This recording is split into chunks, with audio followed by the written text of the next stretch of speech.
Good morning. Bonjour. Bonjour. Aujourd'hui c'est 13 mars. Today is March 13. Aujourd'hui c'est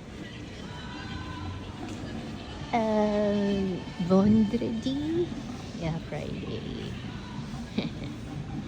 Yan na naman yung mga nag-zumba. Diba? It's a gloomy day today. Ayun yung mga birds na nagliliparan. Oh, na ganyan daw, uulan pagka ganyan. Eh, oh. May avio doon. Avio. Ito yung panda paborito ko. Ayan, oh. So, yung ano ngayon, panahon ngayon, it's a gloomy day today. Ang dilim. Tapos super lamig. Which is fine. Na malamig. Kaya lang walang ano, sunlight. Kaya ako lumalabas morning walk dahil dyan sa sunlight, yung UVB rays.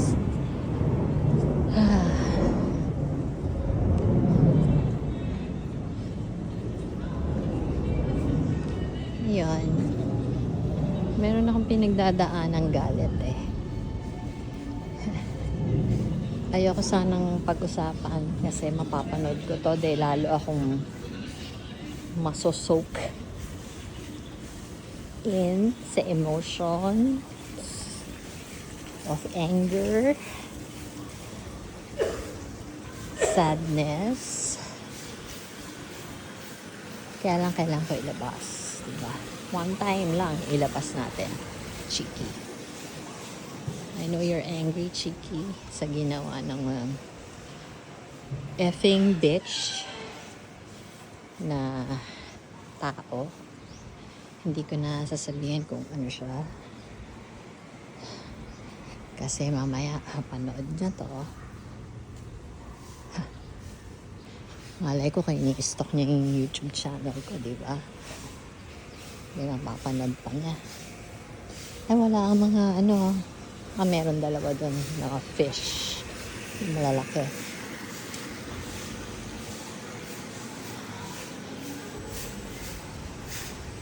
I don't want to talk about her. Sana. Kaya lang ito na naman yung aso po.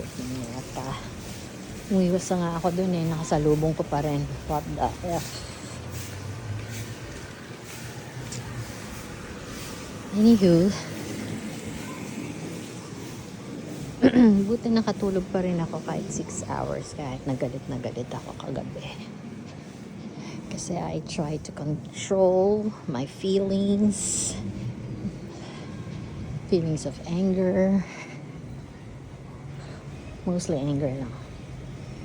Kasi sadness, mata ko masasad. So, after 2 solid hours, mas masan ako. Kaya nakatulog ako eh. Kasi sabi ko sa sarili ko, sabi ko, Chiki, ang tanga mo naman. Bakit ka magagalit? Bakit ka magpa-apekto? Who is she in your life? Bukod sa she is nothing, she is merde. Shit. And her upcoming event na in-exclude ka, initsepwera ka, shinin ka, dahil ikaw lang hindi. Are you kidding me? Ito na naman yung puti. Kaya nga ako malis sa clubhouse dahil paikot-ikot sila nung ano niya, Shen niya, yung dogs. Oh, are you stalking me? So yun, diba? Why would I allow her to anger me? Diba? Bakit? Special pa siya sa buhay ko? Kasi diba, there's a saying na nobody can make you angry. Morning, Heidi. Nobody can make you angry except yourself. Kasi you allowed your emotions to rule you. Kagaya ko kagabi na ganito ako medyo pumatak-patak ng very very light.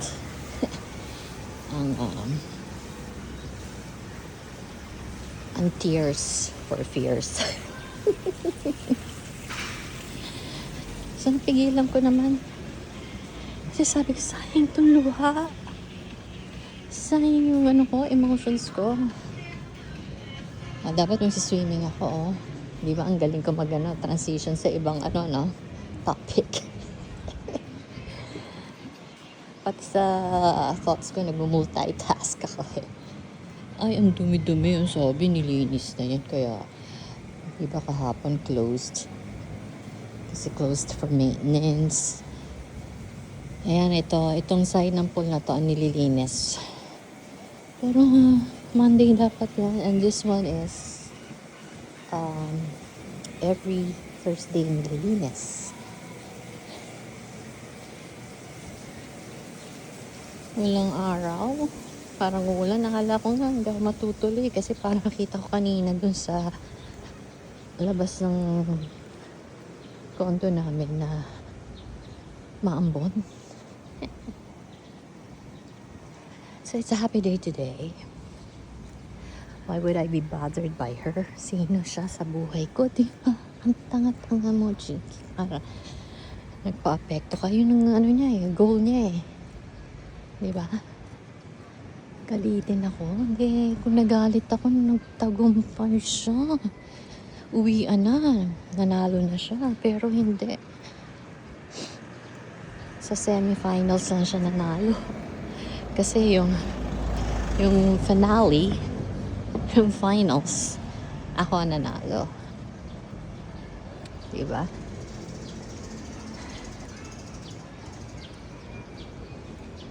She pinched a nerve eh. Diba?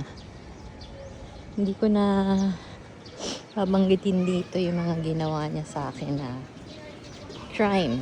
Ginawa siyang crime. Not murder, ha? But meron siyang ginawa, pero buti hindi ko siya dinemanda. I almost did. That was 3 years ago. Kaya nagulat ako.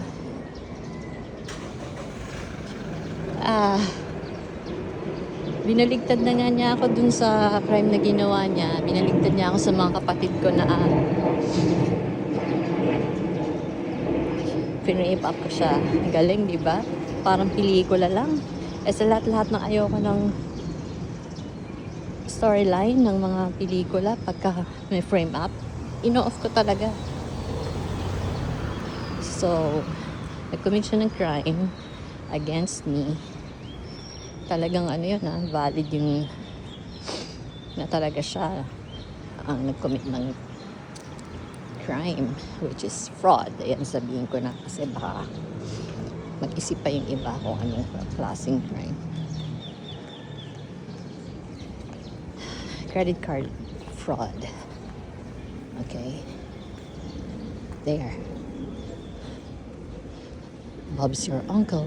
There you go. Tutunan ko ibig sabihin na yung idiomatic expression for there you go is Bob's your uncle. Arte ng mga gumagawa ng mga idiomatic expression. Idiot-matic. Anong araw talaga? Bilay ko ng 3 shorts kahapon sa market. Ang galing na nag-switch agad ng topic. Okay lang yun. Ganun talaga ako mag-isip eh. Yung tinatawag na di ba? Overthinking. Talagang dahil pumapasok. Pero this is the last time na pag-uusapan ko yung sama ng loob. Pero naisip ko, ba't nga sasama ang loob ko? Kasi, ibig sabihin, importante siya sa akin. Hindi. Hindi.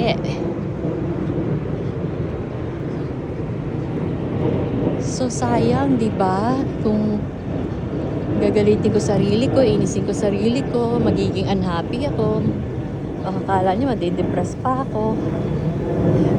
Kasi as early as now, nag-invite na siya. March. Kahapon, March 12. Nag-invite na for her wedding on December 19. Are you kidding me? Diba? So, gusto niya yung buong taon ko.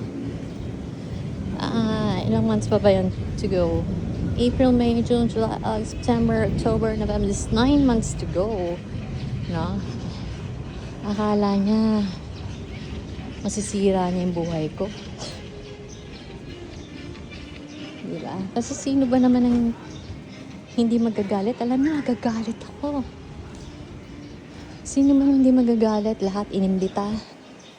Hindi inimbita, I mean, kinuhang entourage. Member ng entourage. Except me. I was excluded, I was singled out, I was shamed. Yun ang ano niya. Biro mo, a-attend ako. Inimbita niya ako para to shame me, di ba? Lahat sila. Saka nakakita, hindi pa niya nami-meet na mga cousins-in-law niya, yung mga asawa ng mga pamangkin ko na nasa abroad. Ginawa niyang secondary sponsors. Diba? Tapos lahat binigyan niya talaga ng pwesto kahit na walang gano'n. Nag-imbento siya ng pwesto para lang maisama lahat. Lahat ng siblings ko in-invite. Ninong at ninang. Yung mga asawa nila, ninong at ninang. Pero hindi ko naman gusto maging ninang. Ayoko naman talaga. Kaya lang, yung meaning nun na hindi niya pagkuha sa akin. I can't say to get back at me kasi wala akong ginawa sa kanyang masama. So kung pinagbintangan ko daw siya, hindi pagbibintang yun kasi in the first place, hindi ko alam kung sino yung gumawa ng fraud sa credit card namin. That's why I called Citibank. Citibank ko siya at that time. Kasi noong 2024 lang yata nag-transition o binili yung stop ako, hindi marinig boses ko. Dahil sa yung airplane. Wala tuloy yung train of thought. Ay, nako.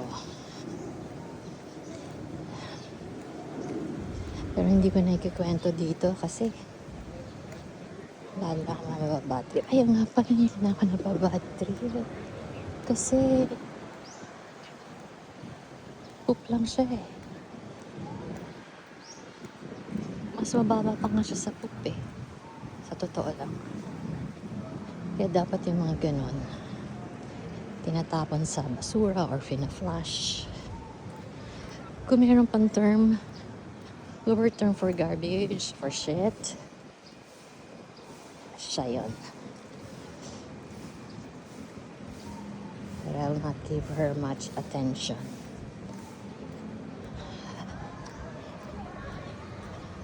I will not scrub my day or my life because of her. Never. I will not give you the satisfaction.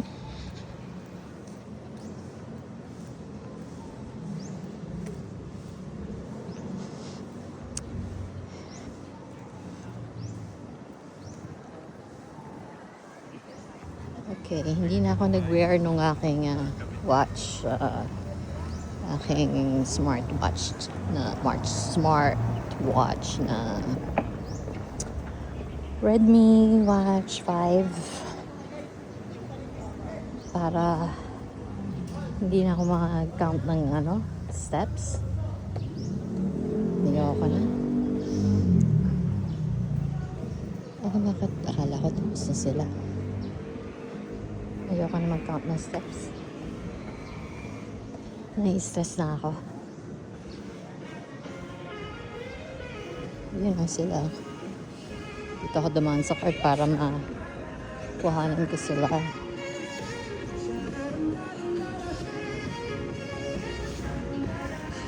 Parang kanta ni Donna Cruz yung Sharamdada na yan. Ni-revive pala yan, Lalaki na yung kumanta.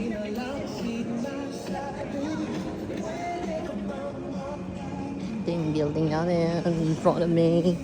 In an entrance. Stairs. So anyway. Masakit. And I shouldn't be hurt. Si Josh attend ng wedding kasi kinuha siyang groomsman. So, nahiya siya siguro mag-decline. Kasi nasa invitation na siya as groomsman. So, I don't know his real reason. But siya attend pa rin against my will. So, bala ko mag-strike. Hindi sana ako maglalaba today kasi laundry day ko pag Friday sa deck cage. At hindi ko sana siya pagpe-prep ng kanyang petit déjeuner, yung kanyang breakfast at saka déjeuner, lunch. O gusto mo, ano ba, diba? French pa rin. Kahit na. Kasi kung sabihin galit ako, hindi ako galit. Sayang eh. Nagtagumpay siya kung nagalit ako. Hindi, happy ako. Yun ang isipin ko. Okay, ito pa rin school bus, Ayoko dyan kasi maingay yan.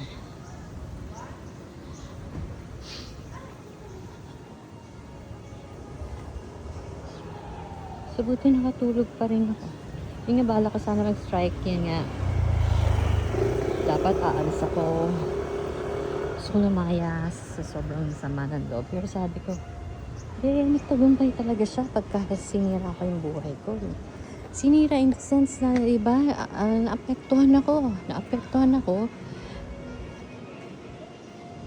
Naapektuhan kasi kung aalis ako, kung lalayas ako. Diba? At saka yung Josh will turn against me. Diba? Dahil atin siya doon. So, naisip ko, nanalo talaga siya pagka ginawa ko yung aalis ako o mag-i-strike ako. Dapat, ano lang uli, normal.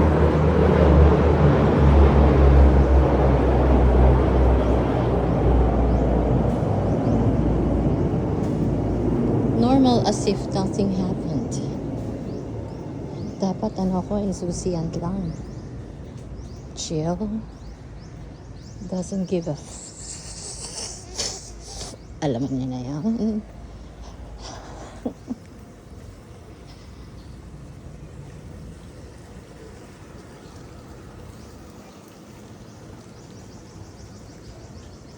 Yan.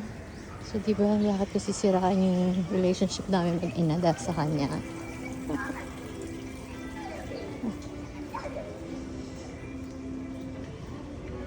Pero bravo to her, ha? That, sana bitch. Oo. Kasi, for 2 solid hours, nagalit ako. Umiyak ako ng very, very light. Diba? Nanginig talaga yung katawan ko sa galit. Galing, nanalo siya for 2 solid hours. Tapos, nanalo talaga siya. At first, kumaga leading siya sa scoreboard. Dumaan dyan, baka makakagat ako. Walang araw talaga, bad trip.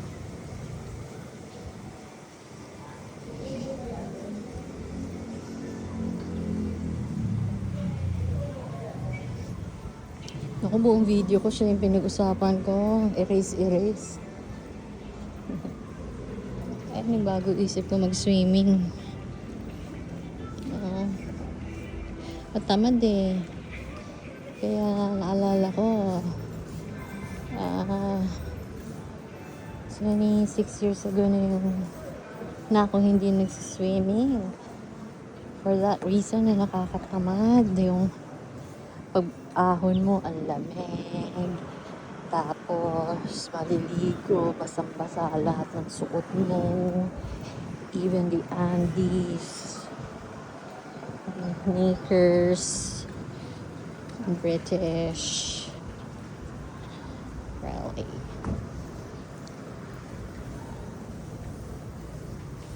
Ay, nako. So, 20 minutes na to. Labas-labas ako. Sana lang walang shot. Cat. Morning. Ayan o, Royal Palm Residences. Dati nandito yung mga Christmas decor. Yan dyan sa may gutter. It's giving, oh. Dapat appreciate ko na lang itong nakikita ko. Kunwari, nag-roam ako sa Rome. Ayan yung B&V. Mayroon pala dun waiting shed, oh. May pa-waiting shed pala rito, oh. Ayan, oh. Zero. Okay. Guardhouse. Ayan na, Acacia Avenue. Ayan, oh.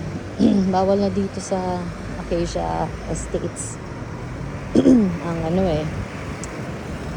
Ang outsiders.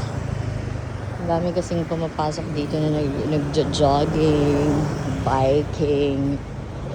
So, pag hindi ka resident, I don't know how they would know kung hindi ka resident.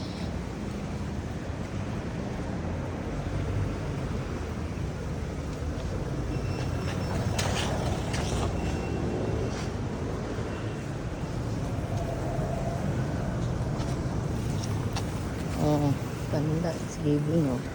Ano ba ito nakalagay na to? Welcome to... Wait, bakit yung blue tent? Diyan kinukuha mga parcel na delivery from Lazada, Shopee, Temu. Welcome to Royal Palm Residences. You're entering private property. Traffic and pedestrian discipline zone. Rules and regulations are strictly observed. The management. Ay, hiningal ako Ganun daw ang tama daw ginagawa mong walking pagka hinihingal ka pa nasasalita. Kasi pag walang hingal, you're not doing it right. Pick a point, right, share. Pero mo kung lalayas ako dahil sa galit dun kay Baluga, kay Baboy. Dahil sa ginawa niyang in-outcast niya ako. Diba? What is that wedding about? Diba? It's a shit show. Diba? Sino ba siya? Unang-una. At sino ba yung mga tao na yan? Diba? Mabuti nga hindi ako kasama sa shit show. Diba? Even as guest. Kaya na mababad trip niya buong taon ko. Dahil nirelease niya yung digital invite niya na siya gumawa dahil mahilig siyang gano'n. Kaya everybody likes her. Kasi mahilig siya sa ganyan, yung gagawa ng mga digital crap, video. Gusto niya magagalingan siya. Music to her ears. Ang galing naman ni gano'n. Ang galing naman. Anyway, sino ba siya? Wala kang pake sa kanya. For me, she's dead. Hindi. Dapat niya wag ko isipin kahit ano sa kanya. I don't wanna wish her evil. Kasi pagka ginawa ko yun, ibig sabihin mahalaga siya sa akin. Ibig sabihin nag-focus ako sa kanya. Ibig sabihin binibigyan ko siya ng attention. Mali. Hindi ko siya bigyan kahit ano attention kay anger or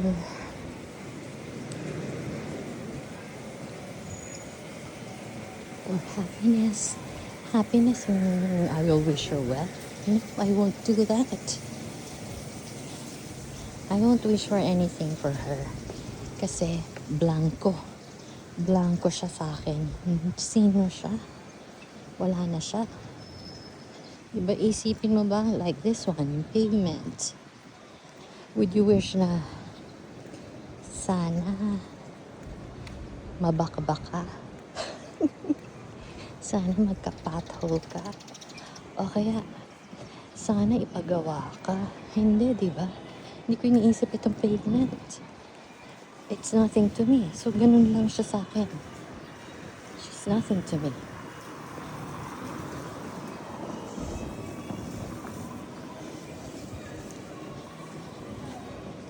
From now on, I'm gonna stop being hurt. Diba? I was hurt eh. So, tama na yun kagabi. Na-hurt na ako. Period. Hindi ellipsis. Yung ellipsis, yung mga dot. Tawag na ellipsis.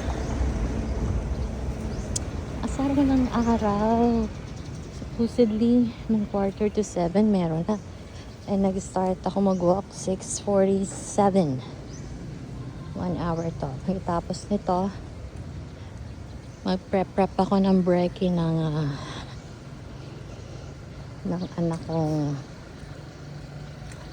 nagpasama ng loob ko. Pero I won't take it against him kasi yun ang gusto nung alugang baboy eh. Na nag-away kami mag-ina.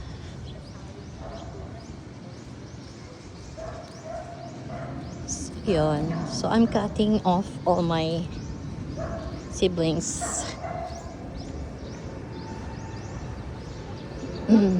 Para lang si Boying kasi si Boying ano siya eh, iba siya, hindi siya judgmental. Wala na naging awakened siya. Ako supposedly awakened. Kaya tingnan mo, ang bilis ko mag-bounce back. Siyempre, human nature, pag may nakakagalit, magagalit at first. Diba? Pero dati kung hindi pa ako awakened, guguluhin ko na talaga yung mundo ko sa ginawa niya. Kasi forever na akong galit. Everyday ako mag-anxiety and panic attacks. Pero hindi. I feel happy. Natulog akong with a smile on my face. And I woke up with a smile on my face. Naka 6 hours ako. Kung dating cheeky on, hindi pa awakened, naku, hindi na ako makakatulog. Kaya sa galit. Kaya, I must say, I've changed, I've improved.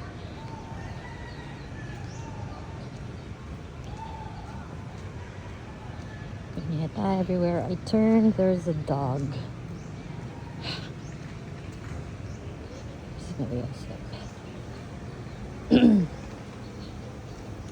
Oh well, accept the fact that life sucks, that you don't always get what you want in life.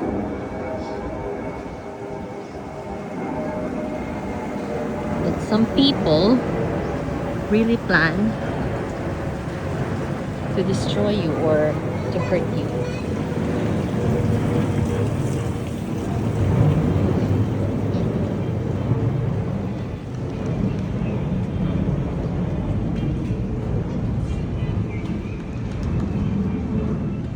Ay, buti na lang hindi ako nag-swim, oh.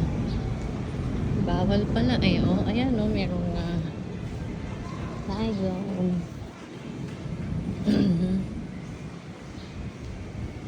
Susoli ko na yung swimming gear na binili ko kasi talagang I can take it. Hindi talaga kaya yung hassle ng pag swim. Yung post swimming.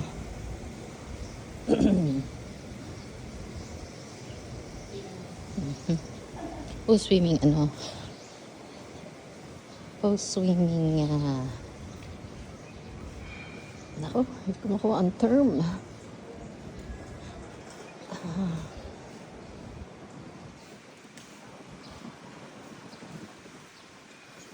Hindi ko masabing icky feeling kasi hindi man kakadiri.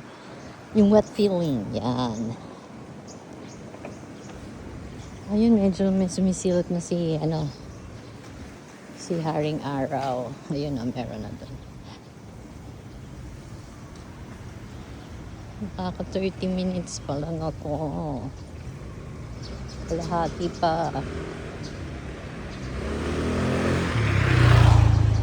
Masarap ng walang walang suot-suot na nagka-count ng steps na watch.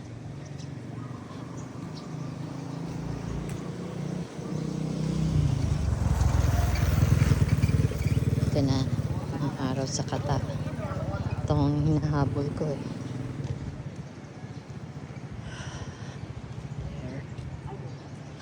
Okay, it's been 30 minutes. Cut ko na to at mahirapan na ako mag-upload sa YouTube.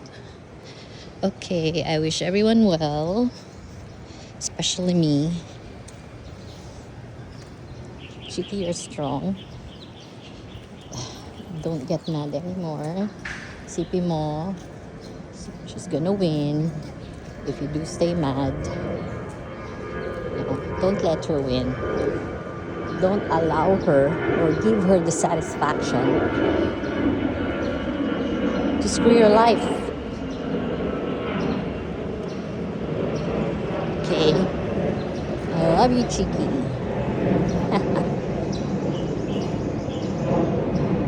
Au revoir.